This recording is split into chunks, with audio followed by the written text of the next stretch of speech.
South India shopping mall the wedding మంత్ర సరికొత్త wedding collection south India shopping mall. నమస్తే, నేను విజయ్.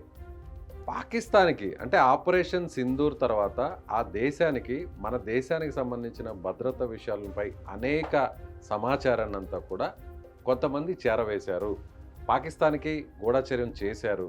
అందులో ముఖ్యంగా కొంతమంది యూట్యూబర్స్, జ్యోతి మల్హోత్రా కావచ్చు, అలాగే మన తెలుగు వ్యక్తి అయిన వైఎస్ సన్నీ యాదవ్.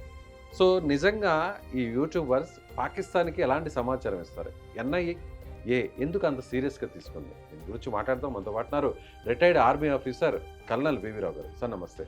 నమస్తే సార్, ఇప్పుడు ఆపరేషన్ సింధూర్ తర్వాత ఎవరైతే దేశ ద్రోహులు ఉన్నారో, ఎవరైతే ఇప్పటివరకు పాకిస్తాన్కి ఇంటర్నల్గా సపోర్ట్ చేస్తూ వస్తున్నారో వాళ్ళని ఏరివేసేటువంటి పనిలో NIA ఉంది. సో ఇప్పుడు తేజ మల్హోత్రా కావచ్చు, జ్యోతి మల్హోత్రా కావచ్చు, అలాగే సన్నీ యాదవ్ కావచ్చు, వీళ్ళని అరెస్ట్ చేసింది. అంటే ఎలాంటి సమాచారం వీళ్ళు అక్కడికి ఇచ్చే అవకాశం? నిన్న ఒక వార్త వచ్చిందండి. జ్యోతి మల్హోత్రా అన్న ఆవిడ పాకిస్తాన్కి 4 సార్లు వెళ్ళినట్టు వీసా రిపోర్ట్స్ కన్ఫర్మేషన్ అవుతుంది. ఈ 4 సార్లు వెళ్ళినప్పుడు, వెళ్ళకముందు, వెళ్ళిన తర్వాత కూడా ఆవిడ వారణాసి విజిట్ చేసింది. ఇప్పుడు వారణాసి అన్నది మన ప్రధానమంత్రి నరేంద్ర మోడీ గారు ఓన్ కాన్స్టిట్యూన్సీ. నియోజకవర్గం తర్వాత 5000 years ఓల్డ్ రికార్డెడ్ సివిలైజేషన్లో ద ఓన్లీ లివింగ్ సిటీ అని పేరు. థర్డ్ థింగ్, హిందువులకి చాలా ఇది ముఖ్యమైనది. ఇది ఇప్పుడు అక్కడ వీడియో తీస్తున్నారు అనుకోండి, మిమ్మల్ని ఇప్పుడు గుళ్ళోకి వెళ్తున్నప్పుడు ఈ వీడియో తీయి, అక్కడి వరకు గర్భగృహం ఎక్కడి వరకు వెళ్ళిస్తారు, దాని తర్వాత బయటకు వచ్చినప్పుడు ఎలా రావస్తున్నారు, ఇందులో సెక్యూరిటీ అరేంజ్మెంట్లు ఎక్కడెక్కడ ఉన్నాయి, ఎక్కడ ఎవరు చెక్ చేస్తున్నారు, ఊరికనే జస్ట్ కర్సరీగా చెక్ చేస్తున్నారా, అంటే పైన చెక్ చేస్తున్నారా, లేకపోతే నిజంగా తడిమి చెక్ చేస్తున్నారా, అది డేటా వస్తుంది. 2008లో మన బాంబేలో అయిన దాంట్లో ఈ వీడియోస్ అన్నీ హెడ్లీ అని ఒక half Pakistani half American with blue ice, ఇతను ఇండియాలో ఆపరేట్ చేస్తున్నాడని మనకు ఎప్పుడో తెలిసిందే. కాకపోతే అతను ఎవరో తెలియలేదు, పట్టుకోలేకపోయాడు. దాని తర్వాత ఆపరేషన్ అయిన తర్వాత తెలిసింది ఇతను ఇచ్చాడని.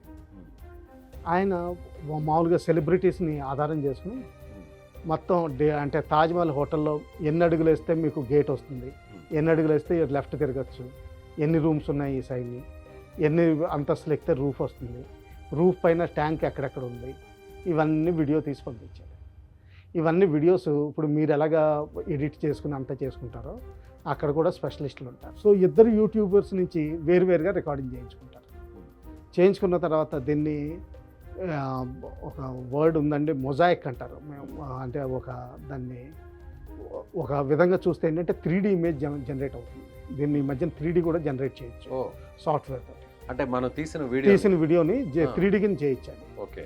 ఇప్పుడు అంతెందుకండి, ఇప్పుడు ఈ రోజుల్లో అమెజాన్ వీటిలో కొంటా ఉంటే షో యువర్ అంటే మీ రూమ్ లో వస్తువు ఉన్నట్టు ఆ రూమ్ లో ఎలా ఫిట్ అవుతుంది, ఇవన్నీ అడ్జస్ట్ అవుతుంది కదా. అంతవరకు దాన్ని ఎడిట్ చేసి ఒక ప్రాపర్ సినిమా చేస్తారు. దీన్ని ఆ టెర్రరిస్టులకు చూపిస్తారు. దీని తర్వాత అట్టలతోటి మన సినిమాలో ఎలాగా రామోజీ ఫిల్మ్ స్టూడియోస్లో ఎలా చేస్తారో ఒక అట్టలతోటి రఫ్గా ఒక చూపించి, ఇదిగో ఇది నువ్వు ఇప్పుడు ఇది హోటల్ లేకపోతే ఇది రైల్వే స్టేషన్, ఒక సెట్లా వేసి అందులో ప్రాక్టీస్ చేస్తారు. ఇంత జరుగుతుందండి. మీకు 26/11 అంతేదో ఓ రోజు పొద్దున్నే లేచి 10 మందిని వెళ్ళిపోవడం లేదు. వీళ్ళందరిది బోల్డంత ఇయర్స్ ఆఫ్ ట్రైనింగ్. జర్నలిస్టులు ఇక్కడి నుంచి లైవ్ కవర్ చేస్తుంటే అది వీడియోలో చూసి అక్కడి నుంచి కరెక్షన్స్ ఇవ్వగలిగారు.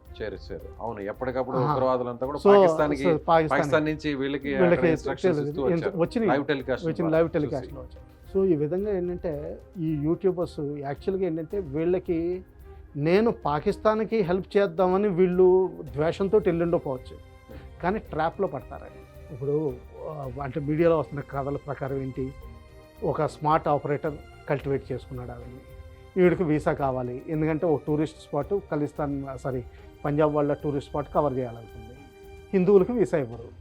సో నాకు వీసా కావాలంటే ఆయన హెల్ప్ చేశాడు.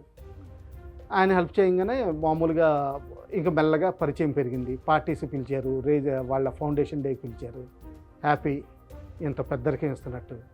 సో పాకిస్తాన్కి వెళ్ళినప్పుడు 6 పోలీస్ ఎస్కాట్ ఇచ్చారు, అకామిడేషన్ ఇవన్నీ ఇచ్చి ఉంటారు. దీని తర్వాత మధ్యలో ఇండోనేషియా, చైనా ఇవన్నీ తిప్పారు. చైనా, ఇండోనేషియా ఏంటంటే ఇండోనేషియా ఎస్పెషల్లీ అక్కడ ఏం చేశారో అంటే యూట్యూబర్ కింద, ఇన్ఫ్లుయెన్సర్ కింద ఈవిడ వాల్యూ పెంచుతున్నారు. ఎప్పుడైతే ఈ సెలబ్రిటీస్ ఉంటారో వీళ్ళకి ఏంటంటే యాక్సెస్ ఈజీ అవుతుంది, ఈజీ అవుతుంది. ఎక్కడైనా సరే, ఇంక్లూడింగ్ సెన్సిటివ్ Permissions ఇన్స్టిట్యూషన్స్లో కూడా కానీ. పర్మిషన్స్ ఈజీ అవుతాయి. Hmm. తర్వాత వీళ్ళ సెక్యూరిటీ వీళ్ళందరికీ కొంచెం ప్రైవేట్ ఎంట్రన్స్లు దొరుకుతాయండి. ఇప్పుడు ఎయిర్పోర్ట్లో కూడా మీరు చూస్తూనే ఉంటారు, ఏ షారుఖ్ ఖాన్ అటువంటి వాళ్ళు వస్తే వాళ్ళు మామూలు మనలాగా ఎంట్రన్స్లో కాకుండా వేరే సైడ్ ఎంట్రన్స్ నుంచి తీసుకెళ్ళిపోతారు, celebrities సెలబ్రిటీ ఉంటారు. పేపరాజీ ఉంటుందని చెప్పి. సో అటువంటి వీడియోస్ తీసినప్పుడు ఏంటంటే క్లారిటీ తోటి వస్తుందండి. కొన్ని వీక్ పాయింట్స్ పసిగడతారు. ఇప్పుడు మనకి జనరల్గా కూడా మనం ఫ్లైట్లో ట్రావెల్ చేస్తున్నప్పుడు ఏదన్నా మిలిటరీ ఎయిర్ బేస్ ఉన్నటువంటి ఎయిర్పోర్ట్స్లో ఏం చెప్తారంటే మీరు మొబైల్తో షూట్ చేయొద్దు అని చెప్పి ఎయిర్ హోస్టెస్ పదే చెప్తుంటారు. అందుకనేనా ఈ రీజన్ కోసమేనా? అది ఇంకోటి కూడా అండి, ప్రైవసీ ఆఫ్ అదర్ ప్యాసింజర్స్. ఎందుకంటే జనరల్గా కాదు సార్, అంటే బయట నుంచి విండో నుంచి బయట విండో నుంచి షూట్ చేయొద్దని చెప్పి, ఎస్పెషల్లీ ఇప్పుడు శ్రీనగర్ ఎయిర్పోర్ట్ ఉందనుకోండి. శ్రీనగర్ ఎయిర్పోర్ట్ యాక్చువల్గా శ్రీనగర్ ఎయిర్ ఫోర్స్ ఎయిర్పోర్ట్. సివిలియన్స్కి పర్మిషన్ ఇచ్చారు అంతే ల్యాండ్ అవ్వడానికి, కానీ అది మిలిటరీకి సంబంధించి మిలిటరీ ఎయిర్పోర్ట్. ఓకే. అక్కడ రాడార్ స్టేషన్స్ ఉన్నాయి, తర్వాత ఫైటర్ విమానాలు ఉన్నాయి, చాలా ఉన్నాయి, అసెట్స్, హెలికాప్టర్స్ ఉన్నాయి. అవన్నీ ఒక్క వీడియో కనిపిస్తుంటాయి. అవును, అవన్నీ శ్రీనగర్లో యాక్చువల్గా ల్యాండ్ అయ్యేటప్పుడు నేను కూడా చూశాను. కనిపిస్తాయండి. అవును. సో ఒక వీడియో తీస్తే చాలు అవన్నీ వచ్చేస్తాయి. సో 2-3 వీడియోలు అలా తీస్తే చాలు మీకు ఎక్స్పర్ట్ అంటే సబ్జెక్ట్ తెలిసిన వాళ్ళకి గ్రహించవచ్చండి. సో ఇప్పుడు సన్నీ యాదవ్ ఇతను ఏకంగా బైక్ వేసుకొని 2 సార్లు వెళ్ళాడు లోపలికి, పాకిస్తాన్ లోపలికి అని అతన్ని కూడా ఇప్పుడు విచారిస్తున్నారు. అతను చేసిన మిస్టేక్ ఏమై ఉంటుంది? అతను ఎలాంటి సమాచారం ఇచ్చి ఉండొచ్చు?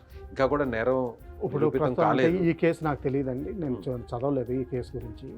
ఇప్పుడు ఏమవుతుందంటే ఎన్ఐఏ విచారించినంత మాత్రాన అతను కల్పిట్ అనుకోకూడదండి. ఓకే. సెకండ్ థింగ్ ఏంటంటే కొంతమంది ఇన్నసెంట్గా కూడా చేస్తారు తెలియకుండా. ఇది ఆర్మీలో చాలాసార్లు ఇలాంటి ఫోన్ కాల్స్ వస్తాయండి. ఫోన్ కాల్స్ వచ్చి మీ జనరల్ ఎక్కడ ఉన్నాడు ఈరోజు పొద్దున్న, ఆయన ఇంట్లో వాళ్ళు ఏంది తెలియకుండా పొద్దున్నే ఏముంది పొద్దున్నే ఆయన గౌహతి వెళ్ళారు అంటారు. జనరల్గా చెప్పేస్తారు ఏముంది ఎవరో తెలిసిన వాళ్ళు. అది ఏంటంటే శత్రువులు కూడా అయి ఉండొచ్చు.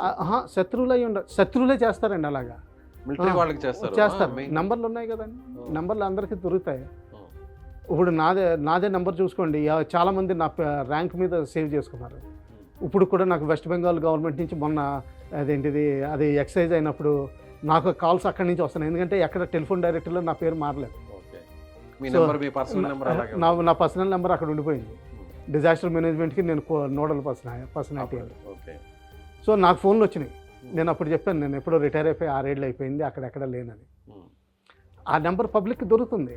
సో ఫోన్ చేసి అడుగుతారు ఏముంది, లేకపోతే ఫ్రెండ్షిప్ కింద. ఇప్పుడు పాకిస్తాన్ ఎంబసీలో వీటిలో ఎంత ట్రైన్డ్ పర్సనల్ ఉంటారంటే వాళ్ళకి ఆర్మీలో బ్యాచెస్ ఏముంటాయి, ఈక్వల్ ఎవరు. ఇప్పుడు వివి రావు గారు సుమన్ టీవీకి వెళ్ళారు. సుమన్ టీవీకి వెళ్తే ఎవరిని కలుస్తారు? విజయ్ని కలుస్తారు. విజయ్ని కలుస్తారంటే ఇప్పుడు విజయ్కే ఫోన్ చేస్తారు, ఈరోజు వివి రావు గారికి వచ్చారా అంటే మీరు రాలేదని చెప్తారు. ఎందుకు రాలేదు? ఓహో ఆయన శ్రీనగర్ వెళ్ళారు. వెంటనే మీ ద్వారా కూడా నాకు మీరేం చేస్తారు, ఓహో నేను ఆయన ఫ్రెండ్షిప్ని, ఆయన నెంబర్ దొరకట్లేదు, మీ నెంబరే ఉంది నా దగ్గర, మీరు ఆయన నెంబర్ ఇస్తారా లేకపోతే మీరు కనుక్కుంటారా, ఆయనకి ఏదో చేశారు కదా, చాలా వీడియోస్ చేశారు కదా, ఒకసారి కనుక్కోండి, నేను ఆయనకి సంబంధించిన రిలేటివ్ లేకపోతే ఏదైనా చెప్తారు, కొలీగ్ ఏదో ఒకటి చెప్తారు. జనరల్ గా నిజమే అనుకుంటారు. సో డేటా ఇచ్చారు. అలా కూడా ఇన్ఫర్మేషన్ లాగుతారు సార్? లాగుతారు. అంటే వీడియో తీయడం వల్ల ఇంత ప్రమాదం ఉందండి. మీకు ఇప్పుడు గూగుల్ లెన్స్ ఉందండి. గూగుల్ లెన్స్లో మీకు మెయిన్ స్ట్రీట్ కార్నర్స్ అన్నీ వస్తాయి. అందులో కొన్ని న్యూయార్క్ టైమ్ స్క్వేర్ ఉందనుకోండి, లైవ్ వస్తుంది మీకు. న్యూయార్క్ టైమ్ స్క్వేర్ ఎన్నిసార్లు అటాక్ అవ్వడానికి గురైందండి, లేకపోతే చిన్న సైజ్, అది పెద్ద ఏరియా కాదు, 200 మీటర్స్ బై 50 మీటర్స్. సో ఆ విధంగా ఏంటంటే అక్కడ ఎవరైనా వీడియో తీసి చూపిస్తూ ఉంటే వాడికి టెర్రరిస్టులకు కూడా మామూలుగా వేరే వాడి గైడెన్స్ ఇవ్వచ్చండి.